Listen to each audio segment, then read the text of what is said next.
는 예수께서 몇 가지 비유를 들어 설명을 하시는데, 이 첫 번째 비유는 씨 뿌리는 자의 비유, 혹은 내 밭의 비유라고 하죠. 그 비유를 하고, 그리고 두 번째는 가라지 비유를 이렇게 예수 그리스도께서 설명해 주고 계십니다.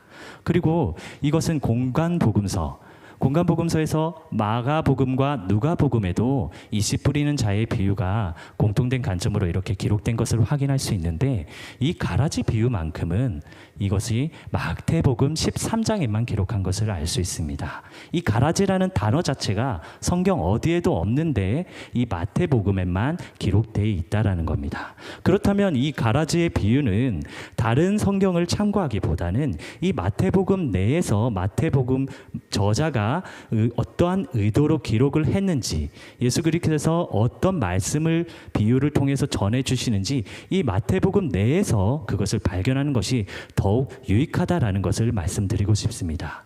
그리고 제가 누누이 말씀드리는 것 중에 하나가, 모든 성경은 하나님의 감동된 것으로 교훈과 책망과 바르게 함과 의로 교육하기 유익하니까 이 모든 성경은 말씀 한 구절 한 구절이 최고의 가치를 가지고 있고 최고의 권위를 가진다고 생각합니다. 그런데 이 말씀 가운데, 이 본문 메시지 가운데, 주어진 메시지 가운데 강조하고 있는 것이 있을 수 있는데, 반복해서 기록했거나 혹은 예수 그리스도께서 말씀하시면 그것을 좀 더 유념해서 우리가 묵상을 하고 말씀을 보아야 한다 말씀을 드렸었습니다. 그런데 오늘 본문은 어떻습니까? 처음부터 끝까지 예수 그리스도께서 말씀해 주고 계십니다. 그렇다면 다 중요하다 이렇게 생각할 수 있습니다. 그런데 그 중에서 예수 그리스도께서는 오늘 본문 가운데 무엇을 전하고자 하시지? 기자는 또 무엇을 강조하여 기록을 했지? 라는 이런 의문점을 가질 수 있다라는 겁니다. 예수께서 말씀을 하시는데 종들이 질문을 하고 주인이 대답을 하는 그런 부분을 찾을 수 있습니다. 그렇다면은 제자들과 이 메시지를 주고받은 것이 아니라 이 메시지를 예수께서 혼자서 종들의 역할을 하고 또 주인의 역할을 하면서 종들의 질문할 때는 종들의 질문하듯이 질문을 하시고, 그리고 주인일 때는 주인이 대답하듯이 이렇게 대답을 하셨다라는 겁니다. 1인 2역 혹은 1인 다역을 하셨다라는 겁니다. 사실 이거는 쉽게 묘사할 수 있죠. 종들이 가라지의 근원에 대해서 궁금해서 주인이 대답을 했다라고 이렇게 설명을 하면 매우 심플한데, 이것을 굳이 종들이 이렇게 질문을 했고 좋은 씨를 뿌리지 않았습니까? 그런데 가라지가 어디서 나왔습니까? 라고 질문하는 것을 예수님께서 극중의 대사를 치듯이 이렇게 말씀해 주셨다라는 겁니다.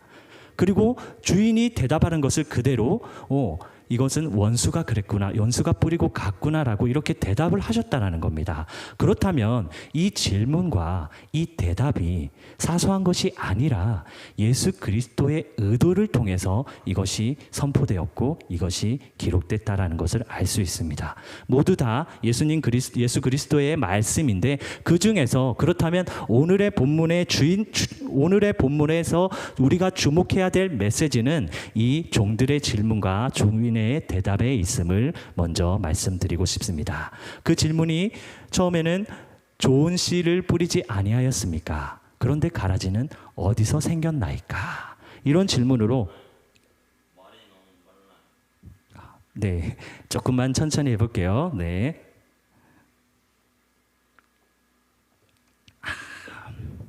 네. 그래서 이 가라지는 어디서 생겼나이까라는 이 질문이 오늘 본문 메시지의 주제로 정하게 되었습니다. 그리고 목사님께서 추천해 주신 추수감사절 맞아서 감사에 대한 주제를 여기에 덧붙여 볼까 합니다. 가라지는 어디서 생겼나이까에 대한 질문은 주인은 바로 이렇게 대답을 합니다. 원수가 이렇게 하였구나 라고 하는데, 이 원수는 또 누군지 예수님께서 그대로 설명을 해주십니다. 지금 나오고 있죠? 네. 원수는 바로 마귀라고 말씀을 해주고 계신데요. 이 말씀 가운데, 잠시만요.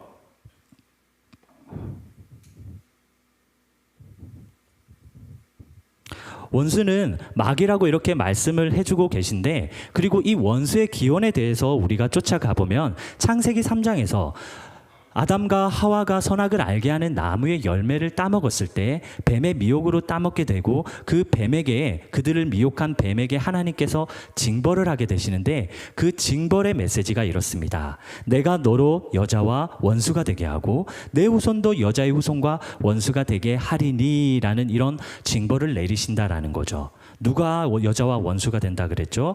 뱀과 여자가 원수가 되고 그리고 뱀의 후손들과 여자의 후손들 곧 사람들과 원수가 된다. 뱀은 아까 마귀라고 설명을 드렸고 그 마귀의 후손들, 마귀의 사자들과 여자의 후손들 곧 우리 사람들과 원수가 된다라는 겁니다. 그런데 이 메시지가 누구에게 주신 징벌이라고요? 뱀에게, 마귀에게 준 징벌이라고 합니다. 그런데 우리가 영적 존재인 마귀와 그 사자들을 괴롭힐 수 있나요? 그들을 미혹할 수 있나요? 그럴 수 없잖아요. 우린 육적인 존재니까. 그런데 마귀와 그 사자들은 우리를 끊임없이 괴롭힐 수 있습니다. 그래서 마귀는, 이 뱀은 이런 징벌을 받았을 때 아마 속으로 이런 생각을 했을 거예요. 아싸, 저 여자가 나를 고자질했지. 내가 저 여자를 끊임없이 미혹하고 괴롭힐 거야. 저 여자뿐만 아니라 저 여자의 아들의 아들의 아들의 후손, 모든 후손까지 모든 사람들을 미혹하고 괴롭힐 거야. 지금에 와서까지 그 미혹을 하고 괴롭힘을 하고 있다라는 겁니다. 그런데 뱀에게 주신 징벌이잖아요. 이 여자의 후손 가운데 누가 오시죠? 예수 그리스도께서 오십니다. 다시 말해서 예수 그리스도께서 마귀와 원수가 된다라는 거죠. 하나님이 마귀와 원수가 된다라는 겁니다. 그것을 실제로 확인할 수 있죠. 공생의 3년 중에 광야로 예수님께서 가셨을 때 마귀가 그 예수님을 유혹하게 됩니다. 돌들로 떡덩이가 되게 하라. 높은 곳에서 뛰어내리라. 마귀의 발 아래 절하라. 라는 미혹을 하게 된다라는 거죠. 결국에는 이렇게 이 원수된 관계에 있기 때문에 예수 그리스도도 마리아라는 여자의 후손으로 태어났기 때문에 우리와 똑같은 사람으로 태어나셨기 때문에 이제 마귀는 이 모든 사람에게 미혹을 하고 괴롭히는 그 원수된 관계를 예수 그리스도 앞에서도 변함이 없이 그렇게 행한다는 겁니다. 그렇게 이 예수 그리스도께서는 인자라고 표현하죠. 목사님께서도 인자에 대해서 설명해 주셨는데 선지서, 예언서에서 나온 인자에 대한 약속된 그 사람을 가리켜 말하는 것도 맞고 또 인자라는 것은요.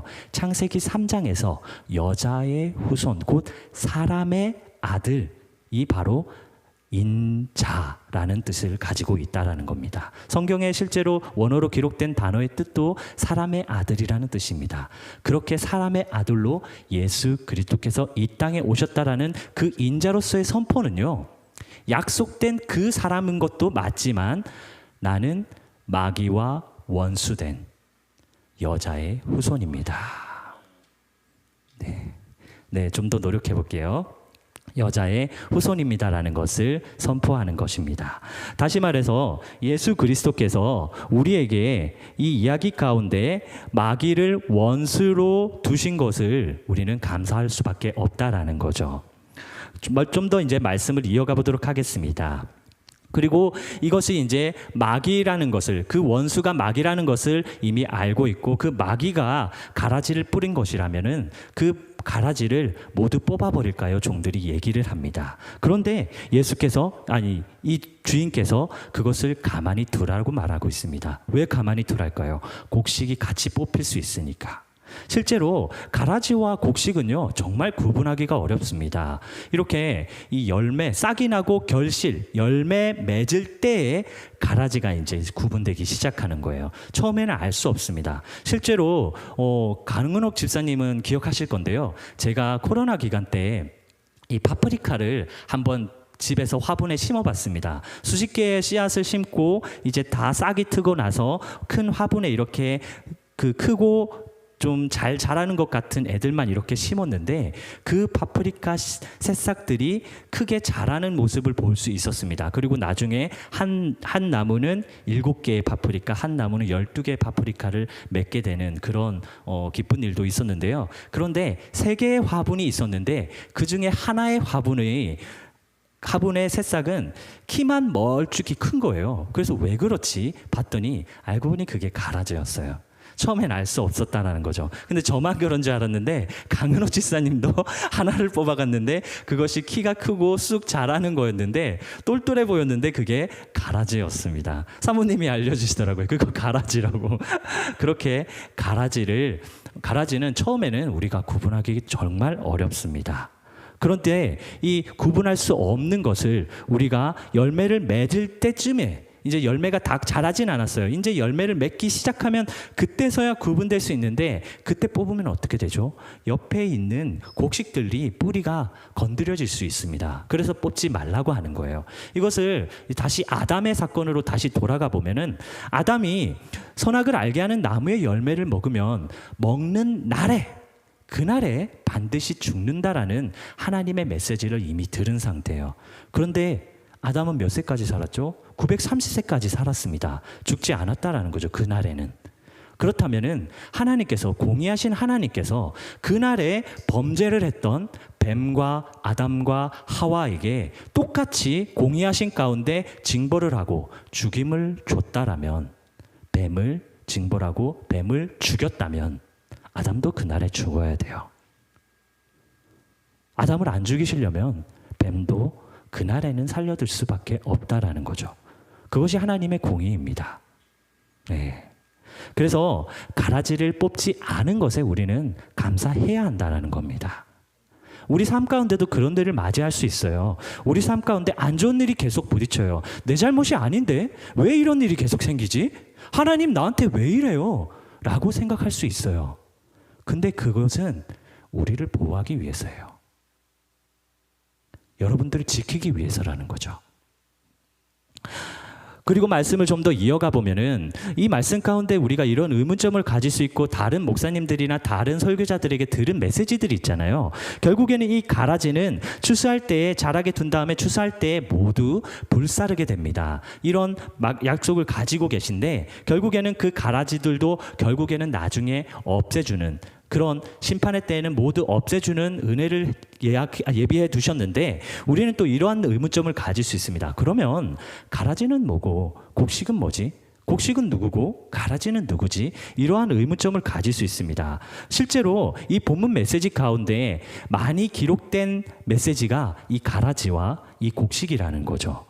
그리고 이 곡식에 대해서 이 가라지에 대해서 가라지와 곡식, 알곡의 비유라면서 많은 분들이 이것을 설교하는 것을 유튜브에 쉽게 찾아볼 수 있어요. 거기서 대부분 이렇게 설명되어 있습니다. 가라지 같은 사람이 있고 알곡 같은 사람이 있다고.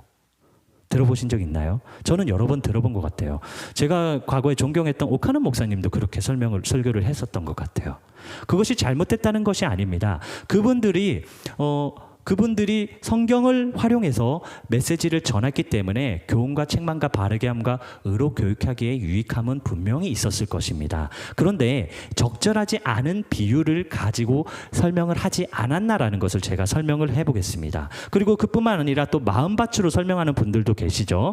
마음밭이라는 것은 길가 같은 사람, 길가 같은 마음을 가진 사람, 돌밭 같은 마음을 가진 사람, 가시덤불 같은 마음을 가진 사람, 그리고 좋은 밭을 같은 마음을 가진 사람, 이런 설명들을 하고 결국에는 이 마음밭을 잘 가꿔야 된다라고 이렇게 설교하는 분들도 계시다라는 거죠. 그리고 이것이 실제로 마태복음 13장 15절과 19절에 이 마음에 대해서 기록을 하고 있고, 그리고 또 누가복음 8장 15절에서도 명확하게 좋은 땅은 마음이라는 표현을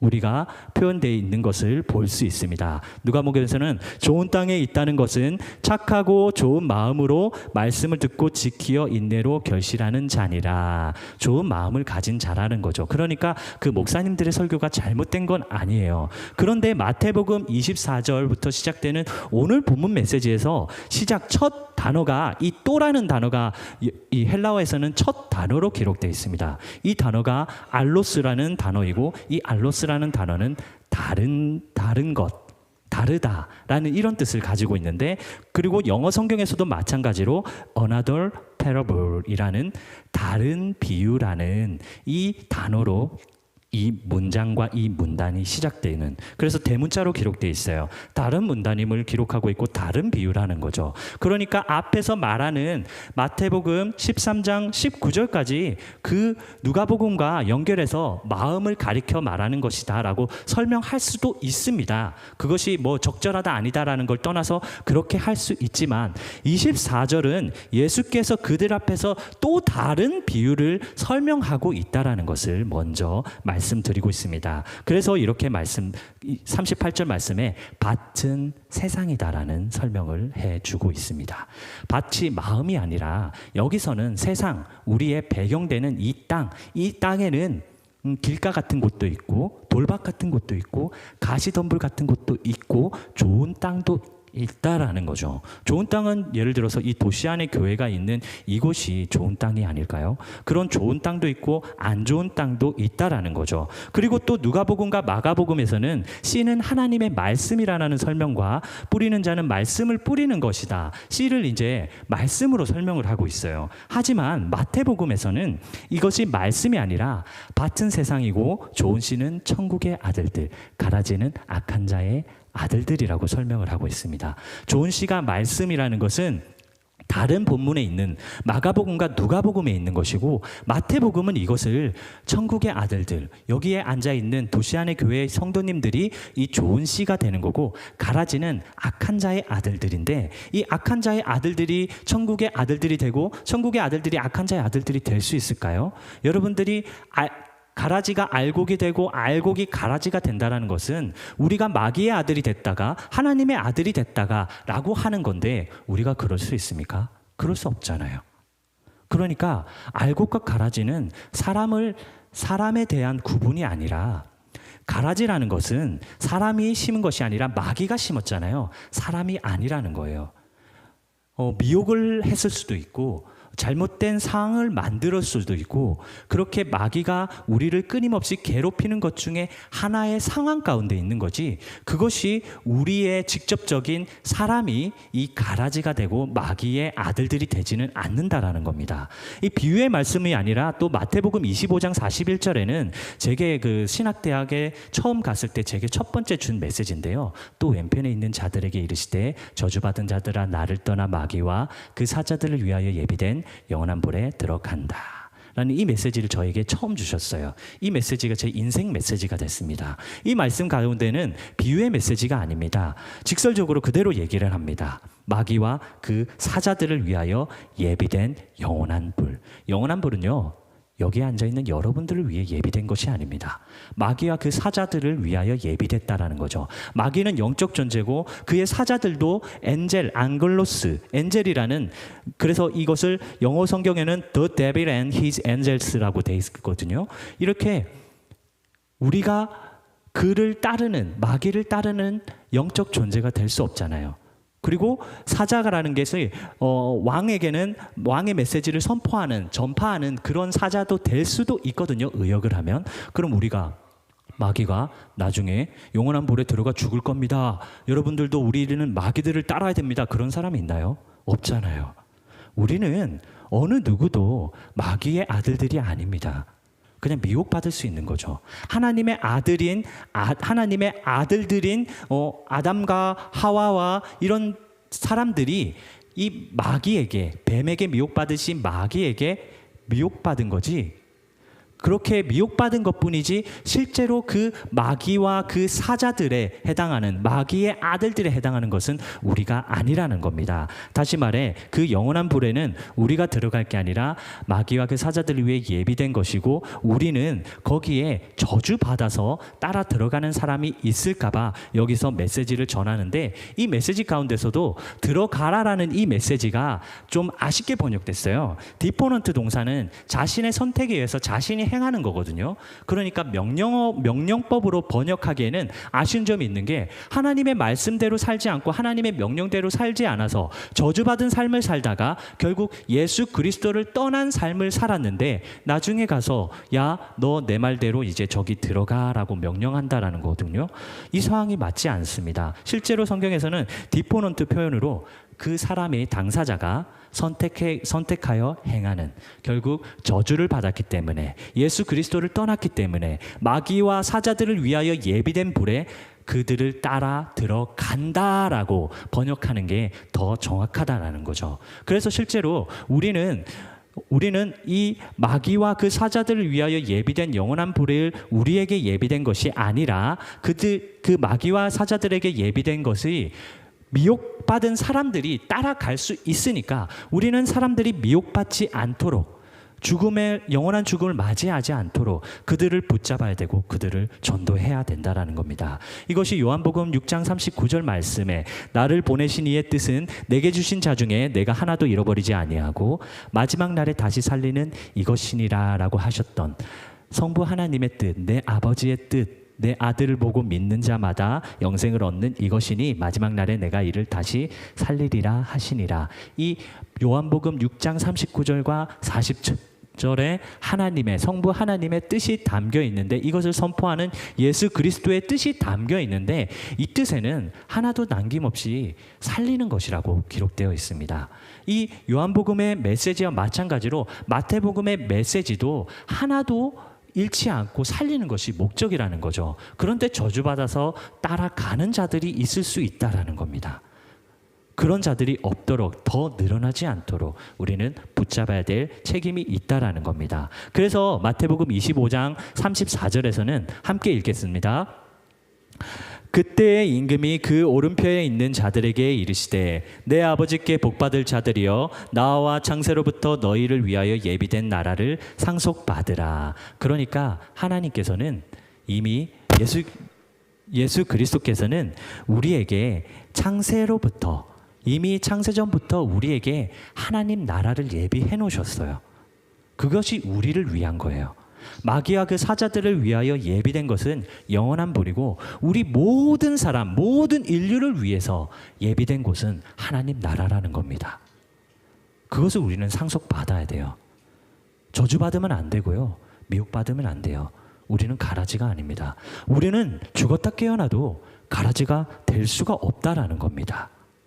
우리는 하나님 나라를 예비하신 하나님께 감사하는 삶을 살아야 되지, 내가 가라지인가? 나 그러면 구원받지 못하는가? 그 생각 자체가 저주받은 거라는 거죠. 마귀는 그런 생각을 주는 게 마귀라는 거죠. 마귀가 우리 사람의 모습을 바꾸고 우리가 알고 계었던 우리를 가라지로 바꾸는 게 마귀가 아니고요. 우리는 자신이 가라지로 착각하도록, 알곡이 아닌 것으로 착각하도록, 하나님의 아들들이 아닌 것으로 착각하도록 만드는 것이, 미혹하는 것이 마귀의 역할이라는 겁니다. 그래서 이 메시지, 오늘 본문 메시지 가운데 19절 메시지에 아무나 천국 말씀을 듣고 깨닫지 못한 때는 악한 자가 와서 그 마음에 뿌려진 것을 빼앗나니 이는 곧 길가에 뿌려진 자요라는 이 메시지가 있잖아요.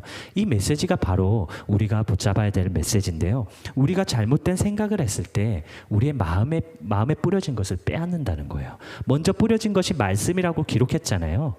그래서 그 말씀이 뿌려진 것을 우리에게 빼앗아 간다라는 거죠. 하나님의 말씀에는 분명히 우리의 모든 사람을 하나도 잃지 않고 우리를 영원한 생명으로 인도하시는 것이, 하나님 나라로 인도하는 것이 하나님의 뜻인데, 우리가 깨닫지 못하고 미혹받아서 그 마음에 있는 것을 빼앗긴다라는 거죠. 우리는 말씀을 뺏기면 안 돼요. 그러면 그때 가라지가 되는 것도 아닌데 가라지인 것처럼 착각하게 된다는 거죠.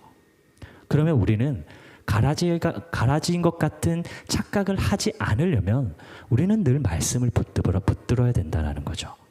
그것이 오늘 메시지의 핵심일 수 있습니다. 실제로 오늘 본문 메시지에 예수 그리스도께서 전하는 두 가지 비유 말씀 가운데 가장 많이 기록된 것이 뭐죠? 바로 말씀이라는 겁니다. 예수 그리스도께서 이르신 말씀이라는 겁니다. 이것이 압도적으로 많더라고요. 이것을 기자가 이것을 반복하여 기록한 것은 이것을 강조하고 있다라는 겁니다. 이것이 핵심이라는 겁니다. 그것이 뭐라고요?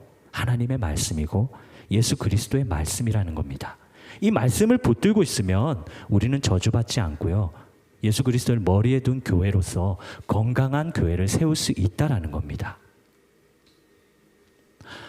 여러분들이 평소에 삶을 살아가면서 소리가 안 나오는 것 같아요. 세진 집사님.